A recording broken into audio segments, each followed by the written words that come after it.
Olá, boa tarde. Nós estamos hoje recebendo a visita do professor Vinícius Marques de Carvalho, que é ministro de Estado da Controladoria Geral da União, professor de Direito Comercial da Universidade de São Paulo, da USP, e hoje ele vai falar, está aqui no Encontro do Autor, para falar sobre o livro dele, Política de Defesa da Concorrência, dos fundamentos teóricos à implementação, que é justamente a tese de livre docência na USP, na Universidade de São Paulo. O ministro Vinícius, como eu disse, é professor de Direito Comercial e já presidiu o CAD. E, portanto, é um homem, como poucos, que conhece profundamente o tema, seja como professor, seja na atividade acadêmica, seja como trabalhando exatamente com o tema em si, livre concorrência, direito comercial, na presidência do CAD. Ministro Vinícius, muito obrigado pela sua presença. Ficamos honrados em recebê-lo aqui no Encontro com o Autor número 9, e eu gostaria que o senhor comentasse sobre o livro, sobre a livre docência, sobre a defesa da concorrência no Brasil. Primeiro pelo livro, por favor. Souto, em primeiro lugar, obrigado pelo convite. Para mim é uma honra estar aqui com vocês e podendo participar dessa iniciativa muito positiva, inclusive da AGU, de disseminação da cultura jurídica, dos textos e livros acadêmicos. É um papel muito importante que a AGU acaba exercendo nesse processo de transmitir, né, a cultura jurídica para a população brasileira, para todos aqueles que se interessam pelo direito. Bom, essa tese, na verdade, é a minha tese, como você mencionou, de livre docência. O que eu procurei fazer foi tentar juntar, de certo modo, essas duas dimensões que você mencionou. Né? Um pouco entender os fundamentos teóricos que construíram a política de defesa da concorrência no Brasil, né? Quais foram as transições teóricas que viabilizaram que a política de defesa da concorrência fosse vista como uma espécie de intervenção estatal que deveria ser disseminada no mundo todo, deveria ser cultivada em várias jurisdições, entender por que ela foi escolhida, qual foi essa política, né? Porque a política concorrencial ela pode ser de vários tipos, de vários desenhos, né? Com vários valores, objetivos, instrumentos distintos. Então, qual foi essa política e como foi esse processo de incorporação dessa política e, obviamente, como uma política pública, eu tento, no último capítulo do livro, endereçar como que ela se estruturou no Brasil e por que ela se estruturando desse jeito viabilizou que se tornasse uma política reconhecida pela sociedade brasileira e como que isso aconteceu e quais foram os instrumentos que foram lançados mãos para que isso acontecesse. Então eu faço todo esse caminho ao longo dos 4 capítulos da tese. Né? Então o livro é basicamente isso. Você falou que a defesa da concorrência tem algumas facetas, me parece, né? O senhor poderia, pelo menos, listar alguma delas, fazer breves comentários para aqueles que nos assistem, para entender melhor esse mecanismo, que não é simples, né? A defesa da concorrência, ela nasce com muita força, né, nos Estados Unidos no final do século XIX, em função de uma preocupação com a ideia de que, durante aquele processo de industrialização acelerada que os Estados Unidos viviam, se notava concentração empresarial, né, concentração de poder econômico, e o Estado passou a pensar e a identificar mecanismos de controle desse poder, né. Obviamente que o poder econômico ele tinha uma dimensão de afetar o consumidor, de afetar dimensões mais difusas na sociedade, mas ele também causava naquele momento uma espécie de turbulência nas cadeias, né, na relação dentro das cadeias produtivas, né, na relação dos agricultores, de produtores de algodão com a indústria têxtil e a relação de produtores também com as ferrovias que se concentravam, monopólios naturais, aquela história toda, né? Então, tudo isso fez com que eles estruturassem essa agenda concorrencial nos Estados Unidos, essa política concorrencial num primeiro momento, né? E essa política concorrencial, durante muito tempo, ela foi evoluindo de acordo também como a teoria econômica ia evoluindo para enquadrar essas diversas naturezas de mercados, né? E surgia ali a disciplina da organização industrial também, que é uma disciplina tipicamente econômica, que tentava entender como cada mercado funcionava especificamente, cada setor da economia funcionava especificamente, e transformar aquilo em teorias específicas que pudessem ser aplicadas em matéria de julgamentos em casos concretos. E o que eram esses julgamentos? Deixa eu fazer só uma observação, se você me permite de Claro, interromper. claro, fica à vontade. Nesse momento, a contribuição maior é da teoria econômica e do direito, ambos andam juntos, ou a economia dá uma contribuição mais efetiva e mais robusta do que o direito nesse primeiro instante? Ambos andam juntos. Mas a economia fornece a matéria-prima do direito da concorrência, isso é inegável. Certo.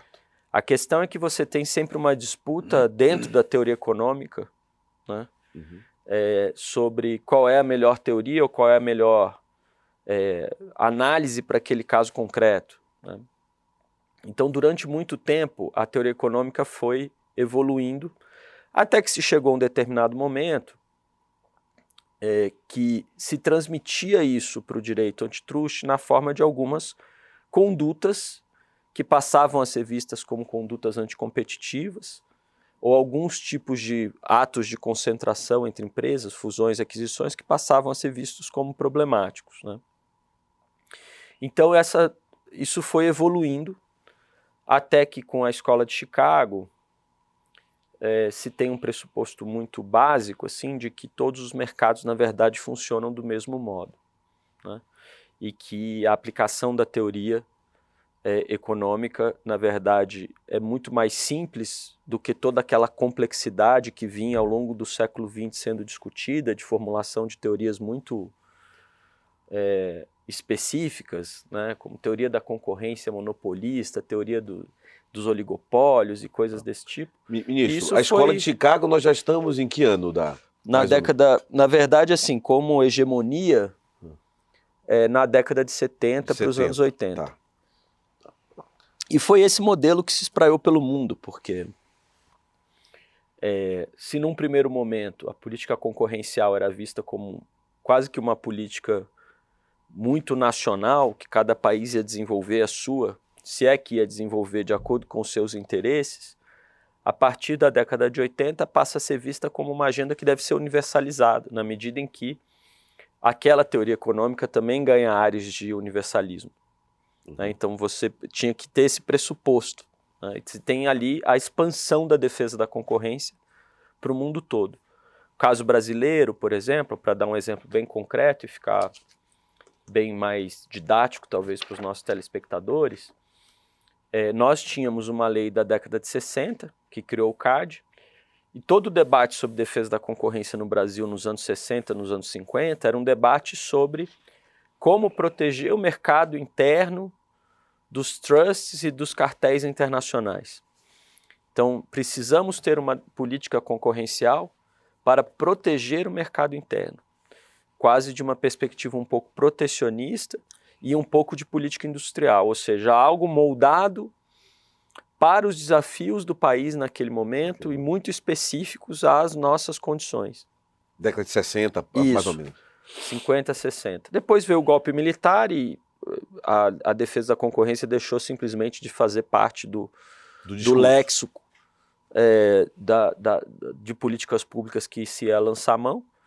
Isso volta na década de 90, a partir dos anos 90, com então, a transição... Nós temos uma estagnação completa durante o regime militar. Praticamente sim. Depois isso volta nos anos 90, já com essa roupagem de uma agenda relacionada à abertura comercial, ao processo de privatização, né, à desregulamentação dos mercados, que é uma agenda que aí já vem com outra roupagem, já vem com essa ideia de que a defesa da concorrência é uma política pública que se estabelece nos países, mas com as mesmas características em todos eles, do ponto de vista funcional. Claro que na forma muda um pouco, mas a ideia de que agora temos uma política que tem uma função residual, eventual, para atuar em situações cirúrgicas, de cartéis, de concentrações de mercado derivadas de fusões e aquisições muito específicas, com base na teoria econômica que surge, né, que ganha relevo com a Escola de Chicago. Isso se espalha pelo mundo, tanto que, só para terminar dando um exemplo, no começo dos anos 90 nós tínhamos mais ou menos 30 autoridades de defesa da concorrência no mundo, nos anos 80, e depois de 20 anos nós passamos a ter mais de 100, 120. 30 autoridades? O que vocês chamam de 30 autoridades? 30 países? 30 jurisdições. Jurisdições. 30 jurisdições. Quando isso? Porque a União Europeia, por exemplo, é uma jurisdição e não é um país. Né? Tá, entendi. O senhor falou da década de 60 no Brasil, falou desse ato de respeito à defesa da concorrência e, em seguida, mencionou a década de 90 e a desestatização, né, a questão da abertura econômica do país e tudo mais. Uma curiosidade, o processo de abertura e de desestatização da telefonia no Brasil, com a Telebrás e tudo mais. Eu lembro que surgiram algumas empresas, Telemar, etc, etc. Isso se insere, esse processo de privatização foi feito levando-se em conta essas questões de direito concorrencial, de defesa da concorrência, etc? Essa pergunta é interessante, porque, veja, a lei de 1994, a lei 8884, que vigiu de 94 a 2012, é uma lei que já previa que a aquisição de empresas no Brasil com faturamento superior a 400 milhões de reais deveriam ser notificadas ao CAD em até 15 dias da sua consumação. Então, havia essa característica em 94 que determinava que você podia notificar as operações depois de consumá-las. E essas operações derivadas do processo de privatização não foram notificadas ao CAD. Né? Várias delas, inclusive porque se entendia ali naquele momento que era uma estratégia do governo, tinha uma política pública específica ali definindo aquele processo de aquisição e que, portanto, não havia necessidade de notificação. O que, na verdade, é um grande equívoco, porque a lei ela não previa esse tipo de exceção. Né? A notificação tinha que ser feita. Obviamente, do ponto de vista concorrencial, essas operações elas seriam aprovadas, né? Porque você tem ali, na pior das hipóteses, a troca de um monopólio por outro monopólio. Certo. né? Então, você não tem um aumento de concentração de mercado, né? Porque é importante a gente entender que na análise de fusões e aquisições, o que o órgão julga é esse acréscimo, se esse acréscimo de poder de mercado ele é benéfico ou maléfico para a concorrência. Uhum. Quando não tem acréscimo, você não tem causalidade para você impor uma restrição, né? Okay. Então, elas seriam aprovadas, mas de fato elas não foram notificadas à autoridade na época, até acho que na época alguns autores e algumas pessoas, alguns acadêmicos, profissionais da área se levantaram mencionando esse ponto, mas o fato é que o Brasil, a partir de 94, precisou, o CAD principalmente, construir essa cultura de que essas operações precisavam ser notificadas, que as operações, de uma maneira geral, precisavam ser notificadas. O CAD, durante algum tempo, ele foi um pouco ignorado, assim, né? Você viu uma previsão legal que simplesmente não era cumprida. Né? E aí, vamos ver o que acontece, vamos... Só que a lei previa multas, né, para não notificação, e multas até certo ponto um pouco pesadas. E aí o CAD foi aos poucos fazendo a sociedade perceber, as empresas perceberem que ele exerceu o poder que a lei lhe conferia. E aí nós temos o início desse processo de notificação de operações, até que a lei de 2011, que foi uma lei da qual eu participei bastante do processo de aprovação no Congresso e depois da implementação, ela passa a determinar que essas operações têm que ser notificadas antes da sua consumação. Aí a gente tem um novo ciclo da defesa da concorrência no Brasil, em que, por exemplo, o nível de judicialização das decisões do CAD se reduz muito. Né? Porque antes a empresa podia consumar a operação, notificava o CAD, se o CAD reprovasse a operação, ela ia ao judiciário, discutia a decisão do CAD com a operação consumada. Né? E com a lei de 2011, ela ia ter que discutir no judiciário a operação com a operação não consumada. Então isso gerou um incentivo muito grande para as empresas negociarem remédios com o CAD com muito mais efetividade no processo. Duas perguntas.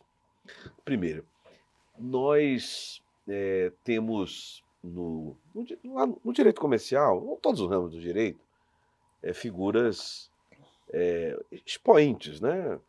O controle de constitucionalidade com Gilmar Mendes, pelo menos num período mais recente, né?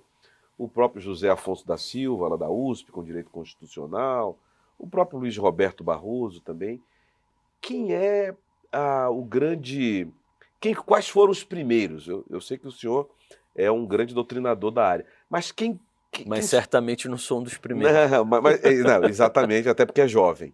Mas quem começou a desbravar essa área no Brasil? E a segunda pergunta, para eu não me esquecer, que é uma pergunta muito simples, pode até ser respondida em primeiro plano. A justiça brasileira está à altura da discussão sobre defesa da concorrência no Brasil? Temos varas especializadas, já temos, né? E se está à altura de um tema que é novo? Uhum. Bom, vamos lá. Relativamente novo, né? Do ponto de vista de autores, só para ficar no campo jurídico, na Faculdade de Direito da USP, eu destacaria dois desbravadores desse tema. O Calixto Salomão Filho, que foi inclusive meu orientador no doutorado, hoje professor titular também, que fez a sua tese de livre-docência em 1997, por aí, sobre direito concorrencial. É uma tese, o livro chama Direito Concorrencial às Estruturas, depois a titularidade dele foi Direito Concorrencial às Condutas. E a professora Paula Forgione, que também é professora titular, que escreveu os fundamentos do antitruste também no seu doutorado, acho que mais ou menos nessa época, talvez um pouquinho antes. São dois, considerando que a lei ali foi uma lei de 94, né, menos de 2, 3 anos, eles já estavam publicando teses sobre o tema. você tem ali outras pessoas, talvez até de uma geração anterior, o professor João Bosco Leopoldino, da UFMG, a professora Isabel Vaz também, que escreviam sobre esse tema, mas ainda sob o paradigma até da legislação anterior, a 94, eu acho. Começaram a escrever depois também alguma coisa depois de 94. Inclusive, acho que o professor João Bosco foi conselheiro do CAD. Então, assim, pessoas que tiveram um papel muito relevante assim, na disseminação do tema da defesa da concorrência no Brasil. Acho que tem alguns pontos que são relevantes aqui mencionar em relação ao tema da defesa da concorrência também, que é o fato de que a defesa da concorrência está prevista no artigo 173, parágrafo 4º da Constituição. Né? Então isso faz com que ela se torne também um tema constitucional em certa medida. Então tem muita gente que aborda o tema da defesa da concorrência também a partir da perspectiva do direito constitucional e do direito econômico lato sensu. Aí a gente pode pegar outros professores, como o professor Eros Grau também, que foi ministro do Supremo. Que foi ministro do Supremo e que discutia esse tema um pouco dessa perspectiva. Eu acho que ele tem uma influência francesa, né? Me parece, né? Sim, sim. Aqui você tem um pouco o diálogo do direito econômico como uma matriz muito formatada na ideia de estado de bem-estar social, certo. Ou estado desenvolvimentista aqui no Brasil,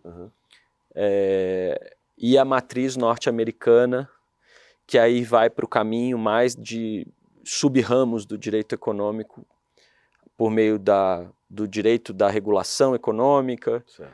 Do direito da concorrência, que acabam abordando esses temas mais a partir de uma perspectiva de falhas de mercado ou de análise econômica do direito. Eu vou até formular uma pergunta sobre os Estados Unidos e a questão da concorrência, mas antes reiterar a pergunta sobre a questão do Poder Judiciário, né? Sim, se nós temos... Acabei me estendendo acontece. Mais na primeira questão. Não, olha, o Judiciário brasileiro, ele sempre foi muito, em média, digamos assim, muito deferente às decisões do CAD. Certo. Mas nunca no sentido de subserviente, né? Sempre respeitou a dimensão técnica das decisões do CAD, se apropria, muitas vezes, alguns juízes, desembargadores se apropriam do tema e invadem bastante o mérito, outros tendem a ser um pouco mais reservados, no sentido de ter uma postura mais de verificação de se o devido processo legal no CAD foi respeitado, e coisas desse tipo, e olhar se houve a ampla defesa, o contraditório, se não teve nenhum tipo de violação nesses quesitos, né? E aí o CAD tem uma coisa interessante nessa questão, Souto, que é o fato de que ele é um tribunal. Certo. A gente tem um modelo aqui no Brasil que é um modelo um pouco de um processo administrativo que tem uma instância inicial que faz a instrução e faz, digamos, uma espécie de julgamento prévio, um parecer inicial, que é o CARF, por exemplo? Que no caso do CAD é a Superintendência Geral do CAD, e que remete o caso ao tribunal. Certo. E aí esse tribunal julga, então são 7 conselheiros julgando. E aí quando tem uma judicialização, isso cai, obviamente, com um juiz monocrático, em primeira instância. Havia um debate, inclusive, durante um tempo, se as decisões do CAD não deveriam ir direto para a segunda instância, para serem julgadas já dentro de um colegiado. Isso nunca, obviamente, nunca prosperou. Mas o fato é que tem um pouco essa questão. Agora, hoje em dia, em matéria de atos de concentração, onde questões econômicas muito mais fortes aparecem, já não se discute muito no judiciário, por conta dessa questão que eu mencionei antes, de análise agora ser prévia. Entendi. A mudança da legislação, né? Então, o que se discute mais hoje no judiciário são os processos administrativos que condenam empresas por condutas anticompetitivas. Entendi. Quando você está falando de cartéis, o debate é muito sobre prova judiciária. Uhum. E aí o juiz, ele sabe lidar bem com isso, né? Porque o cartel é algo que você condena normalmente com base numa tese de comprovação de um acordo entre empresas sobre determinada variável competitiva, né? As empresas combinaram preço, combinaram oferta, dividiram regiões onde iam atuar, dividiram quem ia ganhar uma licitação, e o juiz consegue, com tranquilidade, avaliar indícios e provas sobre se esse acordo existiu ou não.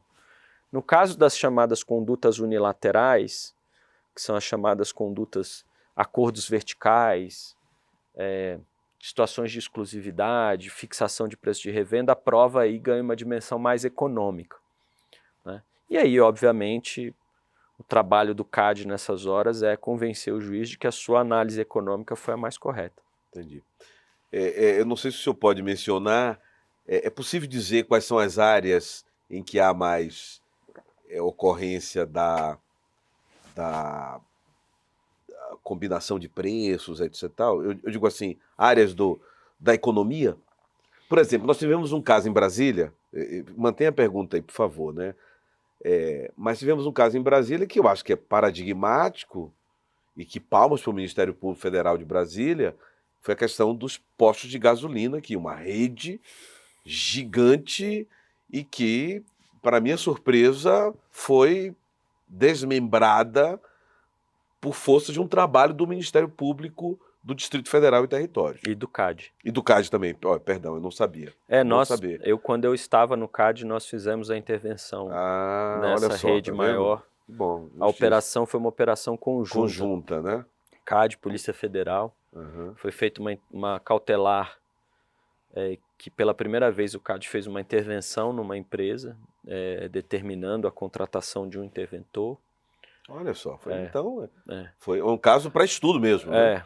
Aquele caso foi um caso que é um ponto culminante de uma série de operações que ao longo do começo dos anos 2000, durante a década de 2000, vamos chamar assim, o CAD fez muitas operações em parceria com as polícias federal ou estadual, polícias civis, né? Em postos de combustíveis, né? Cartel de combustíveis foi durante um tempo. Eu lembro disso.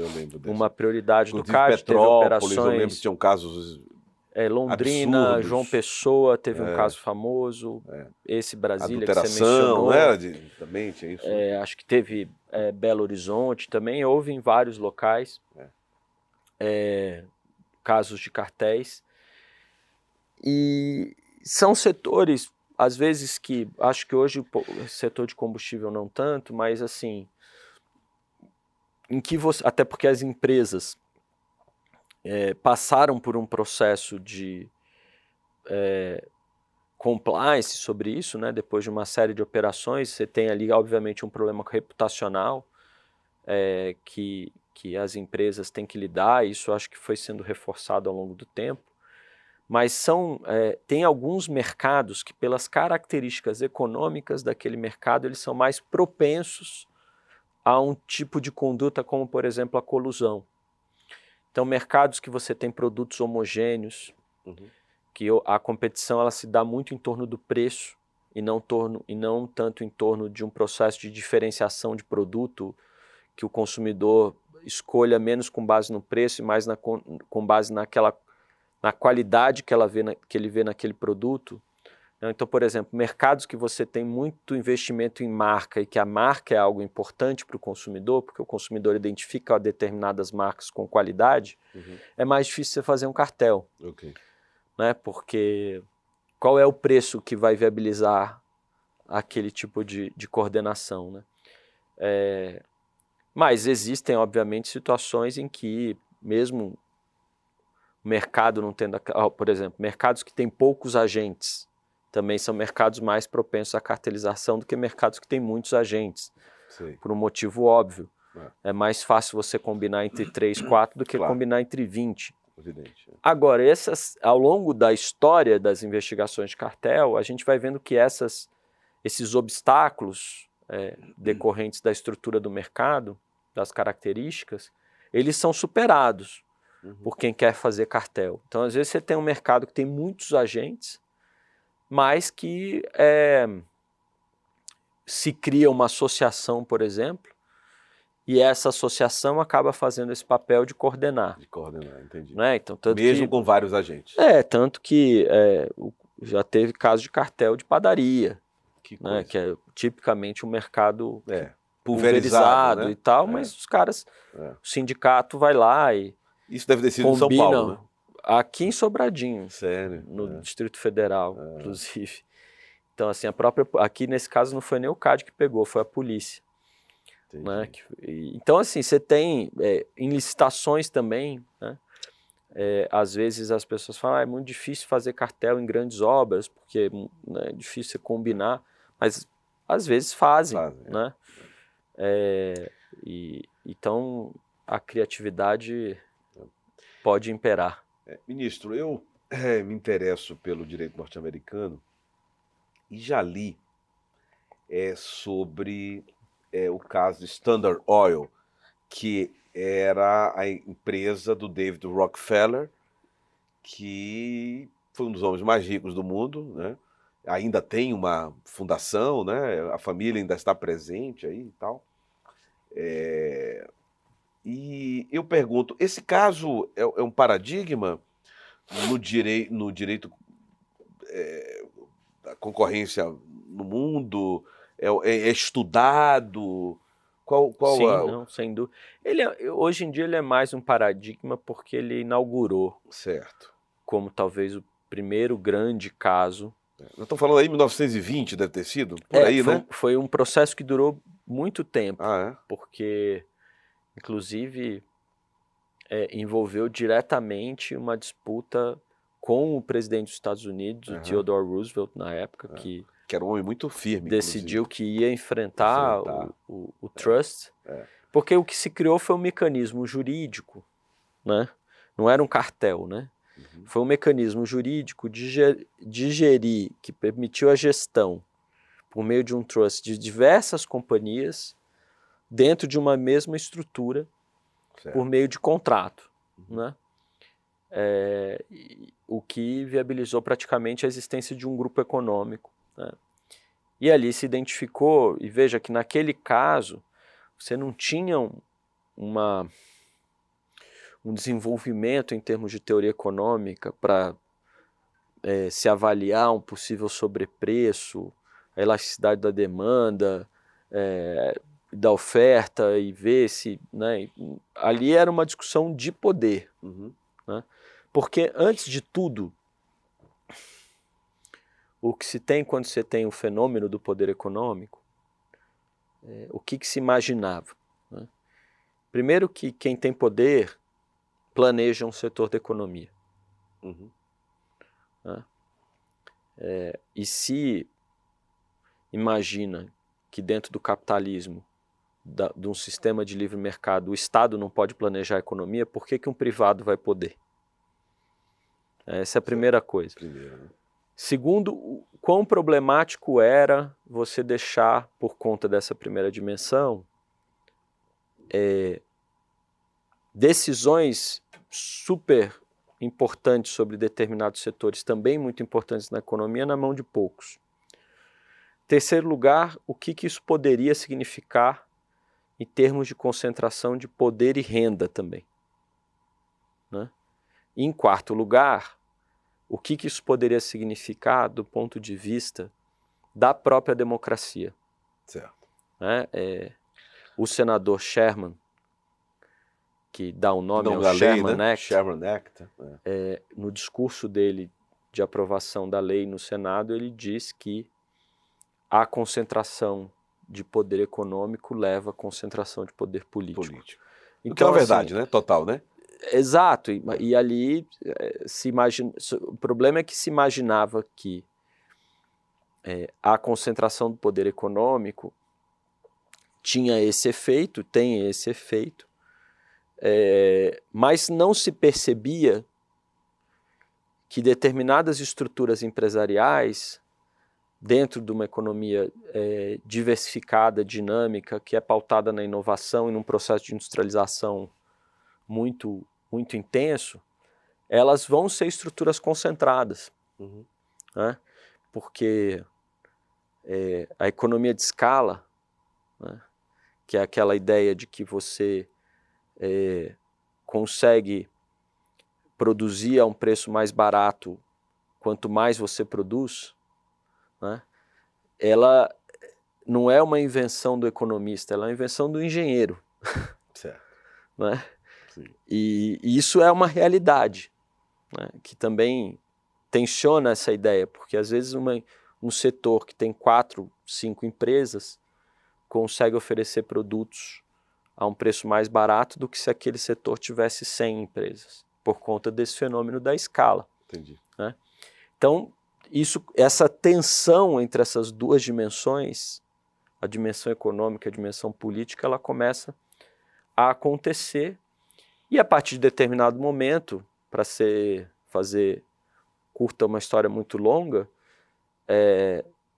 se chega à conclusão de que essa dimensão econômica é que tem que imperar e ponto final. Né? E que o direito antitruste ele tem que ser só aquele que identifica se aquela quantidade de produto que é oferecida é a quantidade mais eficiente possível para se ter uma equação de preço que seja a equação que gere o chamado bem-estar geral, né? Que se permita produzir mais com menos. Entendi. Né? Então a preocupação sobre como esse bolo vai ser distribuído ou com os efeitos políticos dessa eventual concentração, todos esses temas que eu acabei de mencionar para você, elas passariam a ser preocupações de outra seara, né? Da seara das políticas de distribuição de renda, da seara das políticas trabalhistas, das searas de outros tipos de políticas públicas. Né? Então, eu tenho minhas críticas a essa dinâmica, né? Até porque toda a competição ela não acontece no vácuo, né? Ela acontece a partir de uma estrutura legal. Né? E essa estrutura legal ela é estabelecida pelos legisladores. Então, se essa estrutura de mercado ela também pode ser mantida não só porque ela é uma estrutura mais eficiente, mas exatamente porque esse tipo de dinâmica também pode capturar uma legislação que mantém essa estrutura viva por mais tempo do que ela deveria ficar viva. Né? E aí você tem um ciclo vicioso, né? Ao invés de ter um ciclo virtuoso na competição. Professor, o que o mundo discute hoje, o poder das Big Techs. Nós falamos da Standard Oil. A Standard Oil era uma concentração nos Estados Unidos. Se duvidar, não era nem em todos os Estados Unidos. Hoje nós falamos de empresas que têm presença mundial e presença forte. Né? E nessa linha, e isso também tem uma questão de estratégia geopolítica e tal, né? Mas, de qualquer modo, o Departamento de Justiça, o Department of Justice dos Estados Unidos, ajuizou uma ação contra a Microsoft. Eu tenho quase certeza que foi contra a Microsoft, não sei se contra o Google também. A pergunta é, para onde caminha isso? Qual é a sua sensação como estudioso, professor, acadêmico, com livre docência na área, um cidadão que já presidiu o CAD? Qual é seu feeling no que diz respeito às Big Techs? Para onde isso caminha? E para onde caminha a defesa da concorrência no Brasil? E como anda a defesa da concorrência na América Latina? Tá, vamos lá.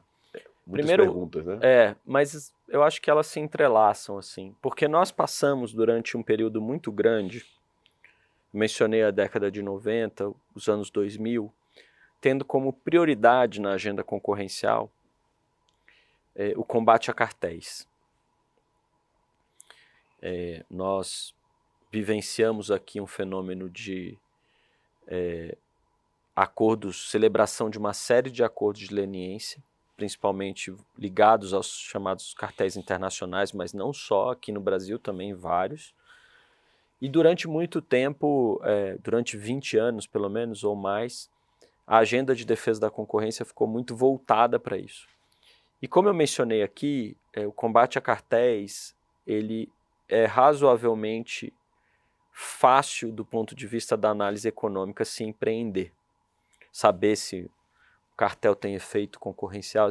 Pelo próprio fato de você descrever algo como um cartel, já advém a conclusão, né, de que os efeitos concorrenciais potenciais, pelo menos, estão presentes, e basta isso para que você condene um cartel.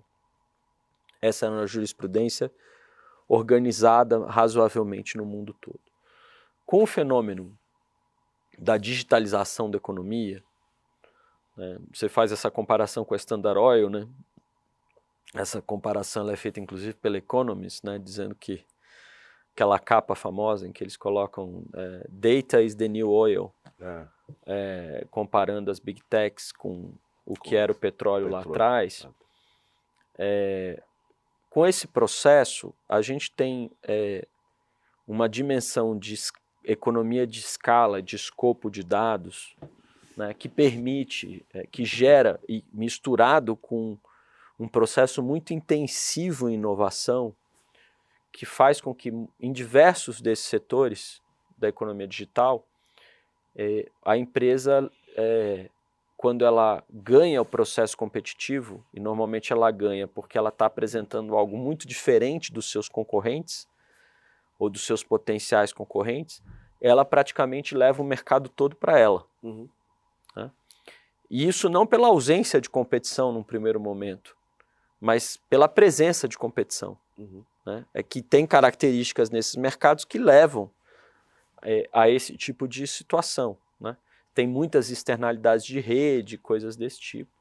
Né? Não dá para você dizer que uma empresa como o Google, ou outras que a gente pode mencionar aí, chegaram a uma situação de poder de ter uma participação de mercado elevada, sem terem inventado algo que, do ponto de vista da população do usuário, não foi visto como muito positivo e muito eficiente. Entendi. Né? Faz sentido. As pessoas usam essas ferramentas diariamente. Né? Diariamente. A questão que acontece é, se a partir de um determinado momento, essas ferramentas, essas empresas, e eu não vou fazer nenhum juízo de valor aqui, mas eu acho que é isso que deve se investigar em matéria concorrencial, não usam esse poder de mercado que elas adquiriram para se entrincheirar. Para se perpetuar. Né? Para impedir, criando barreiras à entrada, criando situações de lock-in para os usuários, que não sejam compensadas por nenhum tipo, obviamente, de benefício para o usuário, que novos entrantes apareçam. Apareçam fazendo coisas diferentes, porque assim, é importante entender que ninguém vai tomar o mercado de uma rede social ou de um mecanismo de busca fazendo a mesma coisa. Entendi. Né? Ia durar 100 anos. Ninguém vai tomar o mercado de ninguém fazendo a mesma coisa. Né? Você vai tomar o mercado de algo. O Facebook suplantou o Orkut fazendo algo diferente do Orkut. Se ele fizesse a mesma coisa que o Orkut ia estar aí até hoje. Né? Então, a gente tem que entender essas dinâmicas dessa perspectiva. Isso não significa que essas questões relacionadas, aí tem que olhar, obviamente, mercado por mercado, setor por setor, né? Porque Big Tech você tem, como eu disse, rede social, você tem mecanismos de busca, você tem comércio, e-commerce, você tem tudo isso junto. Né? Isso não significa que cada um desses setores dentro da economia digital não possam gerar problemas de outras naturezas. Né? Problemas relacionados à disseminação de desinformação, problemas relacionados à eventual exploração de cadeias produtivas, né? Enfim, porque essas empresas, em alguns momentos, elas podem, dependendo do seu modelo de negócio, ter poder de compra, vender produtos de concorrentes na sua plataforma, de concorrentes delas próprias e eventualmente serem acusadas de estarem favorecendo seus produtos em detrimento de produtos de pequenos comerciantes que precisam da plataforma para vender. Todas essas discussões, elas são válidas e algumas delas são concorrenciais, outras são provavelmente discussões de matéria regulatória, que dependendo da dimensão envolve inclusive a própria institucionalidade democrática, né? E a gente tem que levar isso em conta. São debates distintos. E eu acho que o Brasil está enfrentando essas discussões aos poucos, né? Nos últimos Supremo, anos, né, sinalizou, me parece. O ministro Barroso parece que sinalizou com alguma coisa nesse sentido, não sei. Né? Mas, ministro, e a América Latina, as economias que não são pujantes, né? Você tem aí México, Colômbia, a Argentina não anda bem. Então, me parece que quando o país não tem uma economia forte, essa questão da concorrência, ela perde uma certa relevância na prática? Na verdade, essa é uma crítica que se faz e que eu acho que, de fato, ela tem um certo fundamento, que é até que ponto faz sentido você ter autoridade de defesa da concorrência em ilhas do Pacífico, né? Pois é. Para usar exemplos muito... Maldives e não sei mais o quê. E aí você fica se perguntando, bom, mas né, que é cartel de pescador, como é que... Então, assim, eu já ouvi essa crítica algumas vezes. Eu acho que isso, obviamente, quando a gente fala de América do Sul, América Latina, a gente tem alguns países que se destacam com a sua política de concorrência. Né? Acho que aqui na América do Sul a gente tem o Brasil, o Chile, a Colômbia e o Peru também tem uma autoridade que tem uma atuação, a Argentina também. Enfim, e que eu acho que estão ali tentando encontrar o seu caminho dentro, obviamente, das especificidades de cada economia para fazer um bom trabalho. Tem algum estudo sobre a postura de países autocráticos com relação à defesa da concorrência? Por exemplo, há rumores que a China tem por exemplo, o Jack Chen, acho que é Jack Chen, não sei, Jack Ma, né?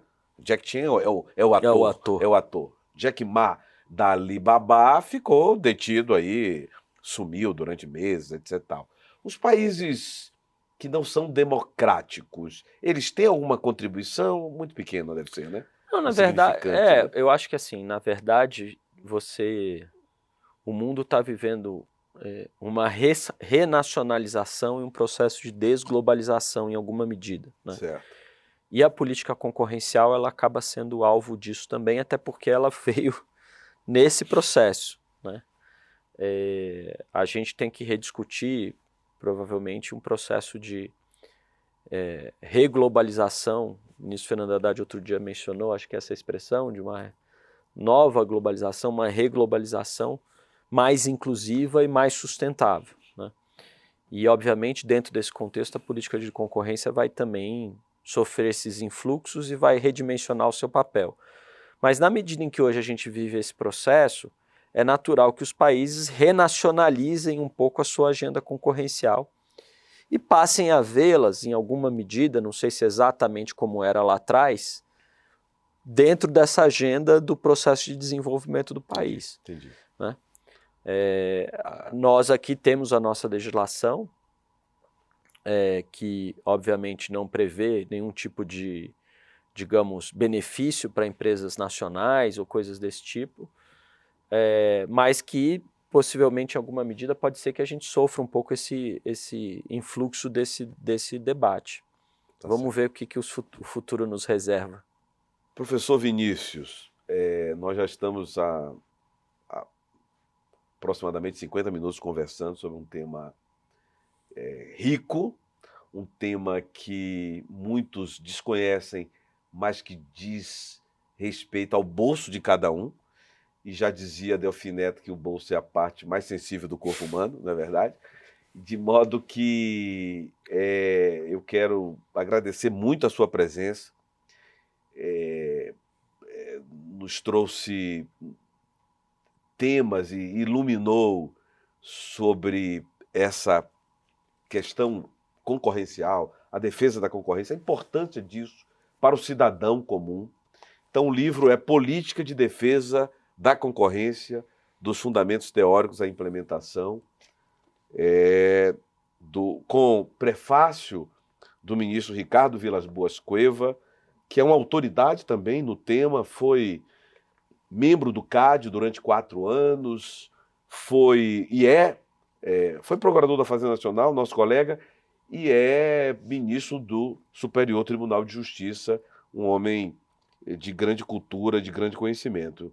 Então, muito obrigado, professor Vinícius. Foi uma honra recebê-lo e, por favor, suas considerações finais. Não, a honra foi minha.